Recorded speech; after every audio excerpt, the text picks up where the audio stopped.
बार्शी तालुक्यात अवघ्या एका महिन्यात बेकायदेशीर पिस्टल बाळगणाऱ्याच्या 3 घटना उघडकीस येणं ही केवळ आकडेवारी नाही तर भविष्यासाठी धोक्याची घंटा आहे।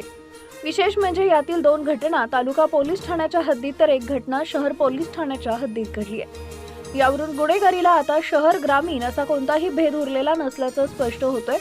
आज प्रश्न फक्त पिस्टल सापडली इतकाच मर्यादित नाही, खरा प्रश्न आहे ही पिस्टल बार्शीपर्यंत पोहोचतातच कशी, त्यांना संरक्षण कोण देतो, कोणत्या टोळ्यांना हा तालुका सुरक्षित वाटतो, ही परिस्थिती पाहता एक भीषण सत्य डोळ्यासमोर उभे राहते। बार्शी तालुका हळूहळू यूपी बिहार सारख्या तथाकथित पिस्टल संस्कृतीकडे वाटचाल करत आहे का? आज पिस्टल सापडते, उद्या गोळी झाडली जाते आणि परवा एखादा मृतदेह रस्त्यावर सापडतो। हीच तर गुन्हेगारी वाढीची साखळी असते। आजवर शांत कायद्यावर विश्वास ठेवणाऱ्या बार्शीमध्ये हातात शस्त्र घेऊन माज दाखवण्याची हिंमत कुठून येते? कायदा इतका कमकुवत झालाय का की गुन्हेगार निडर झालेत, की मग काही अदृश्य हात त्यांना पाठीशी घालत आहेत? पिस्टल म्हणजे केवळ लोखंडी वस्तू नाही, ती दहशतीचं प्रतीक आहे। ती कायद्याला दिलेलं खुले आवाहन आहे आणि ती सर्वसामान्य नागरिकांच्या सुरक्षिततेवर थेट हल्ला आहे। याहून अधिक गंभीर बाब म्हणजे आज पकडले गेलेले आरोपी हे केवळ हिमनगाचे टोक असू शकतात।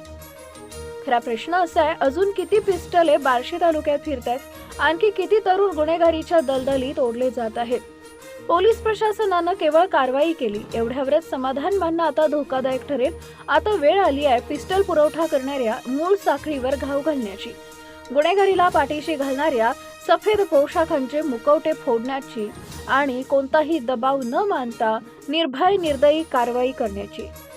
मात्र ही जबाबदारी फक्त प्रशासनाची नाही, सामान्य नागरिकांनीही सजग होणं तितकंच आवश्यक आहे।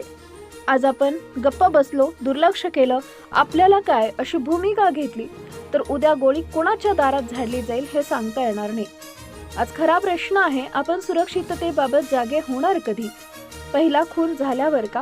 बार्शीला गुन्हेगारांचा अड्डा बनू द्यायचा नसेल तर आत्ताच आवाज उठवावा लागेल, कारण इतिहास एकच शिकवतो, गुन्हेगारी वेळीच थांबवली नाही तर ती हळूहळू राज्य करायला लागते।